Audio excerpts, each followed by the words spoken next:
I will never forget the day my world crumbled. It started like any other, a mundane Tuesday filled with work emails, Leo's half-hearted attempts at homework, and the familiar hum of a coffee maker in the background. Nothing seemed off. Nothing warned me of the storm brewing in the distance. If I'd known, maybe I would have done something differently, though, in hindsight, I doubt it. Some disasters are inevitable. I was sitting in the living room, scrolling through bills on my laptop, when the notification popped up. "Your balance has fallen below the minimum threshold," it read. That was odd. The college fund had more than enough in it. 6 years of careful saving for Leo's future. Clara and I had both agreed it was untouchable. It wasn't a conversation we needed to revisit because we both knew how much it meant. Or so I thought. I logged into the account, expecting to see some sort of mistake, maybe a glitch. Banks mess up all the time, right? But no. The truth hit me like a freight train. The account was empty. Not low balance, empty. $0. No transactions in sight. I stared at the screen, the numbers burning into my eyes, hoping, praying it was a joke. But it wasn't. "Clara?" I called, my voice shaky. No response. "Clara!" I tried again, louder this time, but the silence that answered was deafening. She wasn't home. That's when the sinking realization crept in. Clara had been acting strange for weeks, a little distant, a little too dressed up for her errands, brushing off questions about where she was going with vague excuses. I chalked it up to stress, life, whatever. Never once had I thought. I grabbed my phone and dialed her number, straight to voicemail. I tried again, same result. My heart was pounding now, every beat thundering in my chest like a drum. Leo wandered into the room, munching on an apple, oblivious to the chaos unraveling before him. "Where's Mom?" I asked, trying to sound calm for his sake. He shrugged, taking another bite. "She said she had to go somewhere."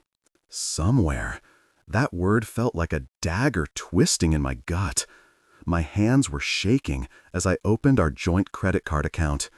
Maybe I didn't want to see what I already suspected, but I couldn't stop myself. And there it was. Transaction after transaction. Flights, luxury hotels, high-end restaurants.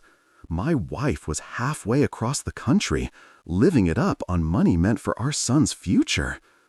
I didn't want Leo to see me fall apart, but it was hard. My mind raced with questions. How could she do this? How could she take from our son, from the one person who had nothing to do with our issues? Sure, we'd been arguing lately. Sure, things hadn't been perfect. But this was unforgivable. Leo must have noticed the look on my face because he came over and put a hand on my shoulder. "Dad, it's fine," he said, with a smile that was too calm, too knowing. "I fixed everything." At the time, I thought he was just trying to make me feel better. Kids don't understand the weight of betrayal, the depth of loss. They see things in black and white, good guys and bad guys, problems and solutions. I wanted to believe his words were innocent, but even then, something about his tone felt off, like he knew more than he was letting on. I didn't have the energy to press him. My focus was on Clara. I tried calling again, but it was useless. It wasn't until later that night, when I checked the closet and saw her suitcase missing, that the truth hit me in full force. She wasn't coming back. She had emptied the account, packed her bags, and walked out on her family. On me. On Leo. The anger came in waves, each one more intense than the last. I wasn't just furious at her, I was furious at myself. How could I have missed the signs? How could I have let this happen under my nose? Every transaction, every lie played on repeat in my mind like a cruel movie I couldn't turn off. Leo stayed quiet most of the evening, watching me with that same calm expression. When he finally went to bed, I sat alone in the dark, replaying the last few months, trying to find answers. But there weren't any. There was just a gaping hole where trust used to be, and a betrayal so deep it threatened to swallow me whole. I'd like to say I found some clarity that night, some resolve to move forward, but I didn't. All I found was the cold, bitter truth. The woman I loved had chosen herself over her family, and there was no coming back from that. What I didn't know as I sat there drowning in my grief was that Leo had already started working on a solution, one I couldn't have imagined in my wildest dreams. The days following Clara's betrayal were a blur. I was barely functional, running on autopilot, consumed by anger, confusion, and heartbreak. But Leo was unshaken. If anything, he was eerily composed for a 10-year-old whose mother had just abandoned him. He still went to school, still did his homework, still played with his Legos like nothing had changed. At first, I chalked it up to shock. Kids process trauma differently, right? But the truth was, Leo wasn't ignoring the situation. He was working on it. It started small. I'd catch him typing furiously on his tablet, his face scrunched up in concentration. He'd glance at me and quickly minimize the screen, brushing it off with a casual, "Just homework, Dad." I didn't think much of it at the time. After all, he'd always been a whiz with technology, coding, gaming, whatever it was. It was his thing. But then there were the whispered phone calls. "Who are you talking to?" I asked one evening, catching him in the kitchen with the phone pressed to his ear. He looked startled, like a deer caught in headlights. Nobody," he said, shoving the phone into his pocket and hurrying out of the room. I didn't press him. I figured he was talking to a friend, or maybe even a counselor from school. Everyone handles grief differently, I told myself.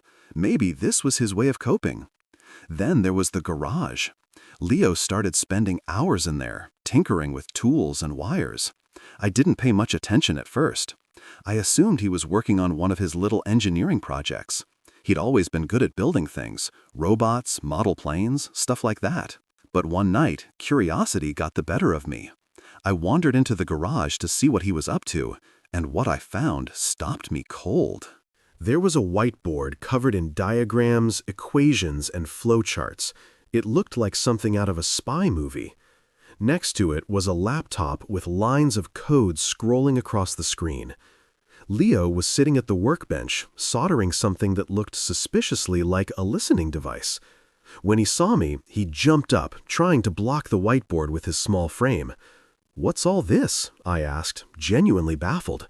"Nothing, Dad. Just a project for school," he said, too quickly, too defensively. I raised an eyebrow. A school project? Since when does 4th grade require surveillance equipment?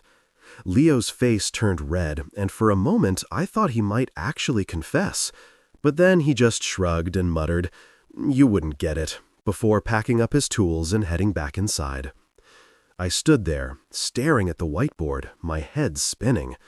Whatever Leo was working on, it wasn't for school, and it wasn't just a hobby. As the days went on, the strange behavior only escalated. Leo started asking oddly specific questions about Clara's finances. Did she have other accounts? Did I know her passwords? Did she ever talk about offshore investments? At first, I thought he was just being curious, but then I realized he was gathering information. "Why do you want to know all this?" I asked one evening. Leo shrugged, not looking up from his tablet. "No reason, just wondering." "Leo," I said, my voice firm, "this isn't normal. If something's bothering you, you need to tell me." He finally looked up, his expression unreadable. "I told you, Dad. I'm fixing it. You'll see." That night, I couldn't sleep. Leo's words kept echoing in my mind. Fixing it. What could he possibly mean by that? I thought about confronting him, demanding answers, but something held me back. Maybe it was exhaustion, or maybe it was a small, irrational part of me that trusted him, trusted that he really did know what he was doing. The next morning, I found him in the kitchen, typing away on his laptop. He didn't even notice me standing there, watching him. His fingers flew across the keyboard with the kind of confidence that didn't belong to a 10-year-old. "Leo," I said softly, and he froze. "Yeah, Dad?" I wanted to ask him what he was doing, what he was planning, but the words caught in my throat. Instead, I just said, "Breakfast is ready," and walked away. Looking back, I should have pressed him harder. I should have demanded to know what he was up to. But part of me didn't want to know. Part of me was afraid of what I might find out. Over the next few days, Leo's behavior became more secretive. He stopped leaving his tablet unattended. He locked the garage whenever he was working. He even started covering the whiteboard when he wasn't using it. And then, just as I was starting to convince myself that it was all harmless, Clara called. It was late afternoon when my phone rang. I was standing by the kitchen sink, staring blankly out the window, still trying to piece my life back together. Leo was in the living room, playing on his tablet, completely immersed as usual. I glanced at the caller ID and froze. Clara. My first instinct was to let it ring. Why should I answer? What could she possibly say to justify what she'd done? But curiosity got the better of me, and against my better judgment, I picked up. "What do you want?" My voice was cold, sharper than I intended, but I didn't care. "Mark!" she cried, her voice frantic and trembling. "Oh my God, Mark, you have to help me." "Help you?" I spat. "You emptied our son's college fund and ran off with your boyfriend. Why on earth would I help you?" "Mark, please," she begged, her voice cracking. "Something's gone wrong. Everything's gone wrong." I leaned against the counter, gripping the edge to steady myself. "What are you talking about?" "It's Robert," she said, almost sobbing now. "He's gone, just disappeared. All his accounts are frozen, and so are mine. I can't access anything, Mark, nothing, and now the police are looking for me." Her words hit me like a slap, but it wasn't sympathy I felt. It was satisfaction, cold, hard satisfaction. I wanted to ask her how it felt to be stranded, powerless, abandoned, the way she left Leo and me. But I stayed silent, letting her dig her own grave. "Mark, please," she continued, her desperation growing. "I don't know what's happening. I don't know who did this, but I need your help. I'm stuck in Miami with no money, no ID, nothing. Robert said he'd take care of everything, and now he's just gone." "Sounds like a real stand-up guy," I said dryly, unable to resist the jab. She didn't even acknowledge it, too consumed by her panic. "I swear, Mark, I didn't mean for any of this to happen. I just—" "You just what, Clara?" I snapped, my anger finally boiling over. "You just stole from your own son? You just walked out on your family for some guy who clearly doesn't give a damn about you? Is that what you didn't mean to happen?" There was a long pause on the other end, broken only by the sound of her shaky breathing.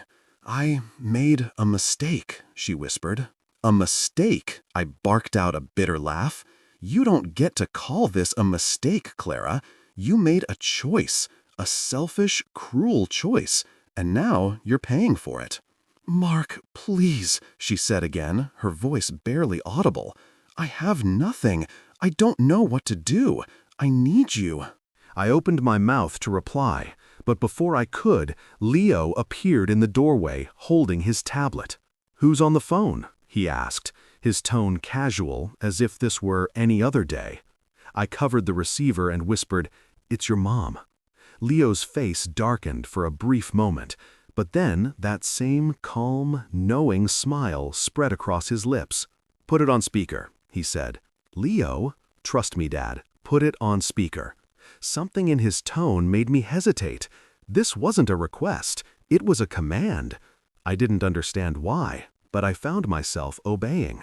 I pressed the speaker button and set the phone down on the counter. "Clara," I said, my voice hardening, "you're on speaker now. Leo's here." There was a sharp intake of breath on her end. "Leo?" she said, her voice softening. "Sweetheart, it's Mommy. I don't want to hear it," Leo interrupted, his tone cold and emotionless. "Leo, please," she pleaded. "I know I hurt you. I know I made a mistake, but—" "You didn't just make a mistake," he said, cutting her off again. "You betrayed us. You stole my future, and now you're calling us because you want our help? That's pathetic." I stared at him, stunned. This wasn't the voice of a 10-year-old. This was the voice of someone older, someone wiser, someone darker. "Leo," Clara whispered, her voice breaking, "I'm your mother. I love you." "I didn't mean." "You don't love me," he said bluntly. "If you did, you wouldn't have left. You wouldn't have stolen from me. You chose Robert over us, and now you're paying the price. I don't feel sorry for you. You deserve this." "Leo, please," she sobbed. "I'm begging you. Please help me." He smiled then, a chilling, confident smile that sent a shiver down my spine. "Don't worry, Mom," he said. "I already did." "What?" she asked, her voice laced with confusion. "Let's just say," he replied, his tone almost gleeful, "Robert won't be around to hurt anyone anymore, and neither will you." The line went dead. I stood there, staring at Leo, my mind racing. "What did you do?" I whispered. He looked up at me, his eyes calm, almost proud. "I told you, Dad," he said. "I fixed everything." When Leo uttered those words, "I fixed everything," I didn't know whether to feel proud, horrified, or completely confused. My 10-year-old son, standing there with that unnerving calmness, had just silenced his panicking mother with a cryptic remark that left me more unsettled than ever. My mind raced with possibilities, each one more absurd than the last. What could he have done? He's just a kid, right? "Leo," I said, trying to keep my voice steady. "What do you mean you fixed everything? What did you do?" He shrugged casually, as if we were discussing his math homework. "It's like I said, Dad. Mom and Robert can't hurt us anymore." I felt my stomach twist into a knot. "Leo, this isn't a game. You need to tell me exactly what you've done." He sighed, like a parent indulging a child's endless questions, and motioned for me to follow him into the living room. "Okay, fine, I'll show you." We sat down on the couch, and he opened his tablet. The screen lit up with a dizzying array of charts, bank statements, and what looked like coding scripts. My pulse quickened as he started explaining, his voice calm and methodical, as if he were presenting a science project. "Remember how Mom drained my college fund?" he began. "Well, I figured if she could take the money, I could take it back." I stared at him, speechless, as he pulled up a series of bank transactions. Sure enough, the $50,000 Clara had stolen was back in the account, not just sitting there, but reorganized and invested in a way that made my head spin. "How did you—" I stammered. "Easy," he said, as if hacking into bank accounts was as simple as tying his shoes. "Mom wasn't exactly careful with her passwords. I just used the one she saved on her phone to access her accounts. Robert, too. He wasn't any smarter. Once I was in, I transferred the money back to where it belongs." "That's illegal," I said, though my voice lacked conviction. He shrugged again. "So is stealing from your kid." I couldn't argue with that, but my unease deepened as he continued scrolling. The bank transfers were just the beginning. Leo had done more, much more. "Robert had a bunch of accounts in his name," Leo said, pointing to the screen. "Turns out he's been scamming people for years. Fake investments, shell companies, stuff like that. I reported everything to the authorities, gave them all the evidence they need to lock him up for good." "You reported him?" I asked, my voice barely above a whisper. "Yup. I even made sure the trail led back to Mom, too," he added, with a smirk that chilled me to the bone. "She helped him spend the money, so technically she's part of the scam. Now the police are watching her, too." "Leo, do you understand what you've done?" I said, my voice rising. "This isn't just about getting the money back. You've put your mother in serious trouble." "She put herself in trouble," he shot back, his tone sharper now. "She chose Robert over us. She chose herself over us. Why should I feel sorry for her?" I didn't know how to respond. He was right, of course. Clara had betrayed us in the worst possible way. But hearing those words come from my son, delivered with such icy detachment, made my chest ache. This wasn't just a 10-year-old taking a stand. This was something darker. "And Robert?" I asked, dreading the answer. "What do you mean he won't be around anymore?" Leo grinned. "No, don't worry. He's fine, for now. He just doesn't have any money or anywhere to hide. The authorities froze all his accounts. By the time they find him, he'll be broke and in jail." The casual way he said it, as if destroying a man's life was no different than squashing a bug, sent a shiver down my spine. "Leo," I said, choosing my words carefully, "why didn't you tell me about this before? Why didn't you let me handle it?" He looked up at me, his expression suddenly softer. "Because I knew you wouldn't do anything. You just let her get away with it because you're too nice. Someone had to stop her, Dad. Someone had to protect us." I felt like the ground had shifted beneath me. My son, my sweet, brilliant boy, had taken it upon himself to not just fix our situation, but to exact revenge in a way I couldn't have dreamed of. I didn't know whether to be proud of his resourcefulness or terrified of what it meant. "Leo," I said after a long pause, "I'm not sure this is the right way to handle things." He tilted his head, his calm demeanor never wavering. "Maybe not, but it worked." I leaned back on the couch, running a hand through my hair. I didn't know what to say, what to feel. My son had done what I couldn't, taken control of a hopeless situation and turned it on its head. But at what cost? "Leo," I said after a long pause, "I'm not sure this is the right way to handle things." He tilted his head, his calm demeanor never wavering. "Maybe not, but it worked." I leaned back on the couch, running a hand through my hair. I didn't know what to say, what to feel. My son had done what I couldn't, taken control of a hopeless situation and turned it on its head. But at what cost? Leo closed his tablet and looked at me with that same unnerving confidence. "Don't worry, Dad," he said. "Everything's going to be okay now." But as I sat there staring at him, I couldn't shake the feeling that things were far from okay. I didn't sleep much after Leo's revelation. How could I? The sheer magnitude of what he'd done kept replaying in my mind like a movie stuck on an endless loop. My son, a 10-year-old, had engineered a scheme so intricate, so devastating, that it left a grown man and woman completely ruined. And the worst part? He didn't seem to feel the slightest shred of guilt about it. I told myself I'd talk to him in the morning, but life had other plans. The phone rang again. Clara. My first instinct was to ignore it. After all, what could she possibly say that would change anything? But a small masochistic part of me wanted to hear her squirm, so I answered. "What?" I barked, not bothering with pleasantries.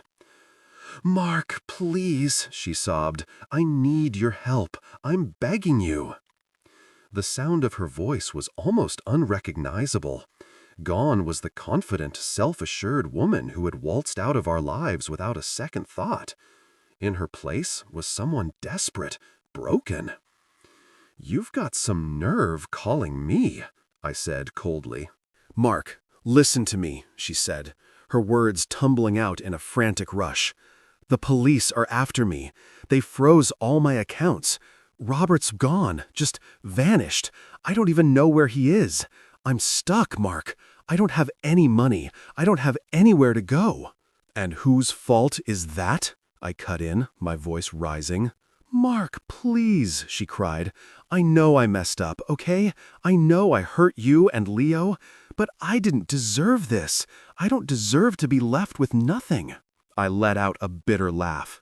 "You emptied our son's college fund, ran off with your boyfriend, and now you're crying because the consequences caught up to you?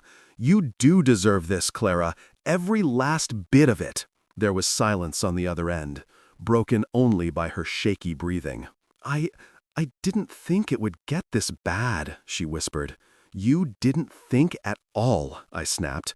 "You were too busy living it up with Robert to care about what you left behind. Well, guess what, Clara? You made your bed. Now you get to lie in it." She started sobbing then, loud and uncontrollable. "Mark, I'm begging you. Please, just help me get out of this mess. I don't have anyone else to turn to." I felt my jaw tighten. Anyone else to turn to? The sheer audacity of that statement made my blood boil. After everything she'd done, she had the gall to act like a victim, like I owed her anything. "There's nothing I can do for you," I said flatly. "Don't say that," she pleaded. "You can talk to the police. Tell them it was all Robert's fault." "Because lying to cover for you worked out so well the first time?" I said, cutting her off. "No, Clara, I'm done cleaning up your messes." "Mark, please," she shouted, her voice breaking. "If not for me, then for Leo. Do it for him." That was the last straw. "Don't you dare bring Leo into this," I said, my voice dangerously low. "You don't get to play the concerned mother now, not after what you did to him. You made it perfectly clear where your priorities lie, and they weren't with your family." "Mark, I'm sorry," she cried. "I didn't mean for any of this to happen. I just wanted to be happy." "Happy?" I repeated, my voice dripping with disbelief.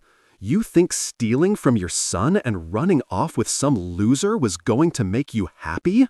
Well, congratulations, Clara. You got what you wanted. And now you can deal with the consequences." There was another long silence, and for a moment I thought she'd hung up. But then she spoke again, her voice small and broken. "Is this really how it's going to be?" she asked. "You're just going to abandon me like this?" The sheer irony of her words almost made me laugh. "You abandoned us first," I said simply. "And no, Clara, I'm not abandoning you. I'm just letting you deal with the mess you created. Goodbye." I hung up before she could say another word. When I turned around, Leo was standing in the doorway, watching me with that same calm, calculating expression. "You didn't let her off the hook, did you?" he asked. "No," I said, my voice heavy with exhaustion. "I didn't." He nodded, as if that was the only acceptable answer. "Good. She doesn't deserve our help." I wanted to tell him that it wasn't that simple, that no matter how much I hated Clara for what she'd done, a part of me still struggled with the idea of leaving her to fend for herself. But looking at Leo, at the steely resolve in his eyes, I knew he wouldn't understand. Or maybe he would, and that scared me even more. "Leo," I said carefully, "what you did, what you're doing, it's not normal. This isn't how a 10-year-old is supposed to think." "I'm not a normal 10-year-old, he said bluntly. I didn't have an answer to that. If there's one thing I've learned, it's that people like Robert don't just roll over when they're cornered. They lash out. They make noise. They take down as many people as they can on the way down. That's exactly what happened next. It started with a phone call. Not from Clara this time. No, I blocked her number. This one came from a number I didn't recognize. Against my better judgment, I picked up, thinking maybe it was the authorities finally catching up to Robert. "Mark," the voice growled on the other end, low, dangerous, and filled with venom. "You think you're so clever, don't you?" I froze. Robert, I said, my voice flat. "Shouldn't you be in hiding by now?" He let out a humorless laugh. "Oh, I'm in hiding, all right. Thanks to you and your little brat. You think you can ruin my life and just walk away?" I glanced toward the living room, where Leo was sitting on the floor, calmly assembling a model car, as if nothing in the world could touch him. For a moment, I considered denying everything, playing dumb. But what was the point? Robert already knew. "You got what you deserved," I said, keeping my tone even. You stole from my family. You didn't think there'd be consequences? You don't know who you're dealing with, he snarled. You think this is over. It's not over. Not by a long shot. What are you going to do, Robert? I asked, my patience wearing thin. You're broke. You're wanted. You're finished. Maybe, he said, his voice chillingly calm. But I'm not going down alone. I know where you live, Mark. I know where your son goes to school. And if you think I'm just going to sit back and let you ruin me, you're dead wrong. My blood ran cold. He wasn't bluffing. Robert was many things, a liar, a thief, a coward, but he wasn't the kind of man to make empty threats. You stay away from my son, I said, my voice shaking despite my best efforts. Or what? He taunted. You going to sick your little hacker on me again? Go ahead. Let's see how far he's willing to go. I hung up before he could say another word. My hands were trembling as I set the phone down on the counter. For a moment, I just stood there, staring at it, trying to process what had just happened. Who was that? Leo asked, his voice startlingly calm. Robert, I said, turning to face him. He knows what you did, and now he's threatening us. Leo didn't even flinch. Let him try, he said, his tone so cold it sent a shiver down my spine. Leo, this isn't a game, I said, kneeling down in front of him. This man is dangerous. We need to call the police. No, Leo interrupted, his voice firm. The police won't do anything until it's too late, but I can handle this. Leo, Dad, he said, cutting me off again. Trust me, I've got this. I wanted to argue, to tell him that this was too much for a 10-year-old to handle, that it wasn't his job to protect us. But the look in his eyes stopped me. It wasn't the look of a scared child. It was the look of someone who had already made up his mind. That night, Leo disappeared into the garage again, locking the door behind him. I didn't have the energy to stop him. I stayed up, pacing the living room, replaying Robert's words over and over in my head. Every noise outside made me jump. Every shadow felt like a threat. It wasn't until well past midnight that Leo finally emerged. He looked tired but satisfied, a small smile tugging at the corners of his lips. It's done, he said simply. What's done? I asked, dread pooling in my stomach. He handed me his tablet, and my heart sank as I read the screen. He'd tracked Robert's location using some kind of GPS spoofing software. Not only that, but he'd hacked into Robert's burner phone, recording every threatening message he'd sent. And then, to top it all off, Leo had sent an anonymous tip to the authorities with all the evidence they needed to arrest Robert. Leo, I said, my voice a mixture of awe and disbelief, do you have any idea what you've just done? I stopped him, he said matter-of-factly. He can't hurt us now. I wanted to believe him. I wanted to believe that this was the end of it, that Robert would be caught and we'd finally be safe. But deep down, I knew better. People like Robert don't give up that easily. Sure enough, the next morning, I woke up to find a brick through our front window. Attached to it was a note, scrawled in messy, angry handwriting.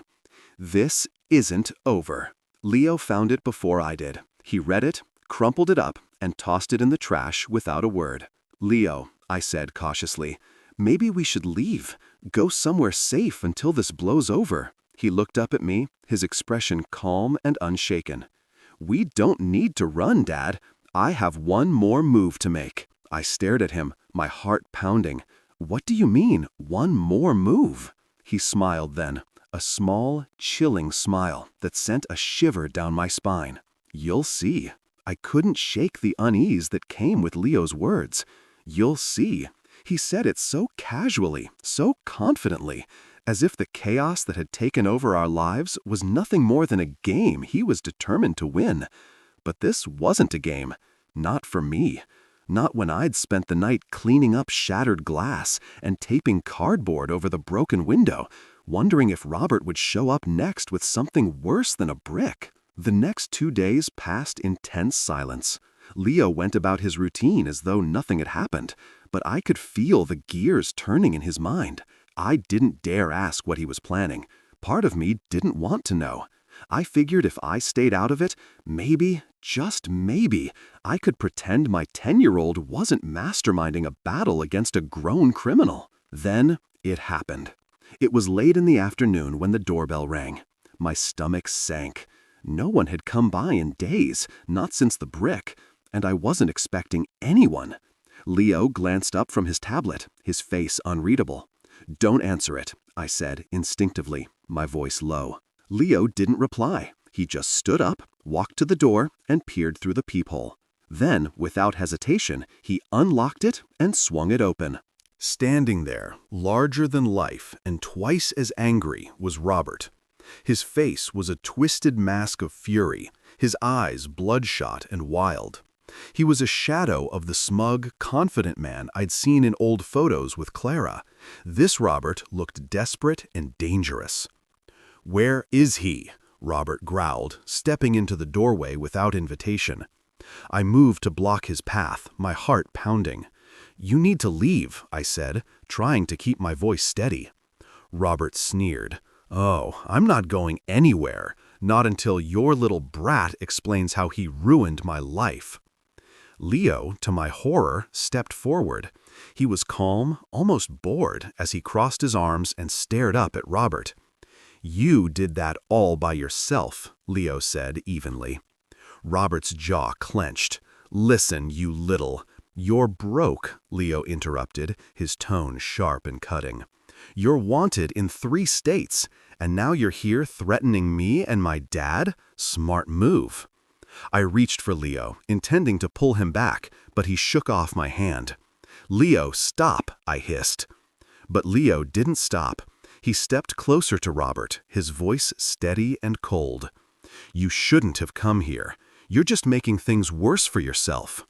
Robert let out a bark of laughter. "Worse? Kid, I've got nothing left to lose." "That's where you're wrong," Leo said, his lips curling into a small, chilling smile. Before I could process what was happening, Leo reached into his pocket and pulled out a small device, something I didn't recognize. He pressed a button, and suddenly, Robert's phone buzzed in his pocket. Robert frowned, pulling it out to see a series of files popping up on the screen.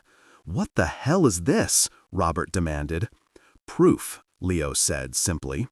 Robert's eyes flicked over the screen, his expression shifting from confusion to alarm. "You little—" "Proof that you're a threat," Leo continued, cutting him off. "Every message you've sent, every call you've made, every threat you've left, a trail. And now the authorities have it." Robert's face turned red. "You're bluffing." Leo tilted his head. "Am I?" In that moment, I realized what Leo had done. He hadn't just been gathering evidence, he'd been preparing a trap. Robert's phone wasn't just buzzing with files, it was streaming a live feed straight to local law enforcement. Leo had turned Robert's own threats into his downfall. Robert lunged forward, his face contorted with rage.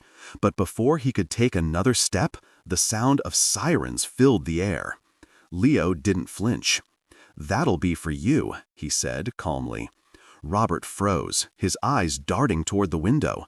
The flashing blue and red lights confirmed it. He turned back to Leo, his face a mix of fury and panic. "This isn't over," he spat. "Yes, it is," Leo replied, his voice cold and final. The police burst through the door moments later, their guns drawn. Robert didn't resist. He knew it was over. As they hauled him away, I stood there in stunned silence, trying to process everything that had just happened. Leo turned to me, his expression unreadable. "I told you I had one more move," he said quietly. "Leo," I said, my voice shaking, "do you have any idea how dangerous that was? He could have hurt you. He could have hurt both of us." "But he didn't," Leo said, his tone matter-of-fact. "And now he's gone." I wanted to yell at him, to demand answers, to make him understand that this wasn't normal, that this wasn't okay. But all I could do was stand there, staring at the boy who had just outmaneuvered a grown criminal. Leo looked up at me, his eyes calm but tired. "It's over now, Dad. We're safe." But as I stood there, watching the police car disappear down the street, I couldn't shake the feeling that nothing about this was safe. The house was eerily quiet after Robert's arrest. The chaos, the threats, the lingering fear, all of it seemed to dissipate in an instant. But the silence wasn't comforting. It was heavy, suffocating, and filled with unspoken questions. Questions I wasn't sure I wanted answers to. I thought that was the end of it. Robert was out of our lives. Leo had gone back to his usual routine, and I could finally focus on rebuilding what little was left of our family. But then Clara called again. I recognized the number immediately. I'd blocked her main line, but she must have found another way to contact me. I considered ignoring it. What more could she possibly say? But curiosity won out. I needed to hear it for myself. "What now, Clara?" I said, my tone colder than ice. Her voice was barely recognizable, weak and hoarse, like someone who hadn't slept in days. "Mark," she began, but her words faltered. "I don't have time for your sob stories," I snapped. "If you're calling to beg for money or forgiveness, you're wasting your breath." "I don't want your money," she said quietly. I don't know what I want."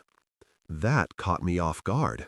For the first time since this nightmare began, there was no arrogance in her tone, no entitlement, just raw, unfiltered defeat. "Then why are you calling?" I demanded. "I'm in trouble, Mark," she admitted. "Real trouble." "You don't say," I replied sarcastically. She ignored my jab. "The police. They're investigating me. They think I was part of Robert's scams." "Weren't you?" I asked, letting the accusation hang in the air. She hesitated. "I didn't know what he was doing at first," she said, her voice trembling.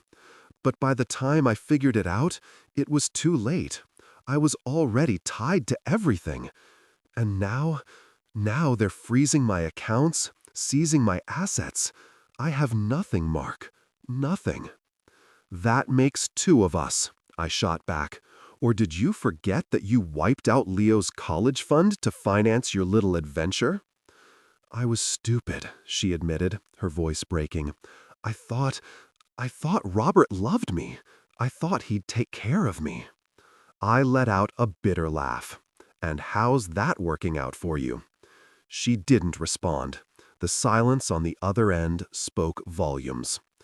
"Why are you calling me, Clara?" I asked again, this time softer, though no less firm. "Because you're all I have left," she said quietly. "You and Leo." Her words hit me like a punch to the gut. Not because they moved me, no, far from it, but because of how delusional they were. "You don't have us," I said firmly. "You lost us the moment you chose Robert over your family." "Mark, please," she begged, her voice cracking. "I made a mistake. I know I messed up, but I'm still Leo's mother. I need a second chance." "Second chance," I repeated incredulously. "Clara, this isn't some minor slip-up. You stole from your own child. You abandoned him for a man you barely knew. And now that your perfect little fantasy has come crashing down, you want to come crawling back? No, absolutely not." Her sobs filled the line, but I didn't waver. I couldn't. "Mark, I don't have anywhere else to go," she said, desperation seeping into every word. "That's not my problem," I replied coldly. "What about Leo?" she asked, her voice trembling. "Doesn't he deserve to have his mother in his life?" "Leo doesn't need you," I said bluntly. He's done more for this family in the past 2 weeks than you ever have, and he's done it without you. We don't need you, Clara. Not anymore." The line went silent for a moment. I thought she'd hung up, but then she spoke, her voice barely above a whisper. "So, that's it?" she asked. "You're just going to turn your back on me?" I let out a bitter laugh. "You turned your back on us first, and now you're reaping what you sowed." She didn't respond. I heard her breathing, shaky and uneven, and then the call disconnected. When I turned around, Leo was standing in the doorway, watching me with that same calm expression he always wore. "Was that Mom?" he asked. I nodded. "What did she want?" "To come back," I said simply. Leo didn't flinch. "Did you tell her no?" "I did." He nodded, satisfied. "Good. She doesn't deserve to come back." I wanted to tell him that it wasn't that simple, that forgiveness was supposed to be part of the process, but looking at him, so composed, so sure, I couldn't bring myself to say the words. Maybe he was right. Maybe some things really were unforgivable. In the days that followed, I couldn't stop replaying everything Leo had done, everything he had orchestrated. It was impossible not to marvel at his brilliance. A 10-year-old had managed to outwit grown adults, dismantle a criminal scheme, and save his family from ruin, all while keeping an unnerving level of composure. It was impressive, no doubt about it, but it was also terrifying. Leo didn't act like a normal child. He didn't respond to situations with fear or hesitation. Instead, he calculated, strategized, and executed with precision. It was as if every decision he made was part of a grand chess game only he could see. And while I couldn't deny the effectiveness of his actions, I couldn't ignore the coldness behind them. One evening, as I sat on the couch staring at the cardboard over the window, Leo came into the room. He had that same calm, confident expression he always wore, but there was something different about his eyes, something heavier. "Dad," he said, sitting down beside me, "are you mad at me?" The question caught me off guard. "Mad at you? For what?" "For everything I did," he said, simply. "For going after Mom and Robert. For not telling you." I sighed, running a hand through my hair. How could I even begin to answer that? "Leo," I started carefully, "what you did, it's not something a 10-year-old should ever have to do. It's not something anyone should have to do." "But I did it," he said, his tone unflinching, "and it worked." "It did," I admitted, "but it's not just about whether it worked. It's about what it means." He frowned. "What do you mean?" I hesitated, searching for the right words. "Leo, the way you handled things, it wasn't normal. It wasn't healthy. You shouldn't have to think like that, to act like that. You're just a kid." His expression didn't change. "I did what needed to be done. If I hadn't, who would have stopped them?" I wanted to argue, to tell him it wasn't his responsibility, that I should have been the one to handle it. But deep down, I knew he was right. I had been paralyzed by anger and grief, too caught up in my own pain to act. Leo had stepped in because I hadn't, and that realization cut deeper than anything else. "You're smart, Leo," I said after a long pause. "Smarter than I'll ever be. But you're also my son, and it's my job to protect you, not the other way around." He looked at me then, his eyes searching mine. "But what if you can't?" he asked softly. "What if it's up to me?" I didn't have an answer. How could I, when the evidence was staring me in the face? Leo had protected us. He had saved us. But at what cost? In the weeks that followed, life slowly began to return to normal. Or at least, as normal as it could be. Robert was behind bars, and Clara had gone silent, likely too caught up in her own legal troubles to bother us anymore. The house was quiet, peaceful even. But that peace felt fragile, like a thin sheet of glass ready to shatter at the slightest touch. One afternoon, I found Leo in the garage, tinkering with a new project. It was a drone, sleek and meticulously built, with wires and circuits laid out in perfect order. He looked up when I entered, offering a small smile. "Hey, Dad," he said, "what's up?" I leaned against the doorway, watching him work. "You're always building something, aren't you?" He shrugged. "I like it. It keeps my mind busy." "That's a good thing," I said carefully. "But, Leo, you don't always have to be fixing things. Sometimes it's okay to let things just be." He didn't respond right away. Instead, he focused on soldering a tiny wire, his hands steady and precise. When he finally spoke, his voice was quiet. "I don't know how to do that." "What do you mean?" He set down the soldering iron and looked at me, his expression serious. "I don't know how to just let things be. If something's broken, I have to fix it. If there's a problem, I have to solve it. It's just how I think." I wanted to tell him that he didn't have to carry that burden, that it wasn't his responsibility to fix everything. But I knew better. Leo wasn't like other kids. He saw the world differently, and no amount of reassurance from me would change that. "You've got a gift, Leo," I said finally, "but it's also a responsibility. You're going to have to decide how to use it and who to trust with it." He nodded, his eyes thoughtful. "I know." I watched him for a moment longer, my chest tight with a mixture of pride and worry. Leo was brilliant, no question about it. But brilliance could be a double-edged sword. It could build or destroy, heal or hurt. And I could only hope that as he grew, he would choose to build. That night, as I lay in bed, I thought about Clara's final words to me. "You raised a son who doesn't just survive, he conquers. But be careful, Mark. One day, his heart might be too cold to save." I didn't want to believe her, but the thought lingered. Leo was more than just a survivor. He was a force to be reckoned with. And while I was proud of him, I couldn't shake the fear that his brilliance, unchecked, might one day lead him down a path I couldn't follow. For now, though, we had peace, and I was determined to protect it, for both our sakes.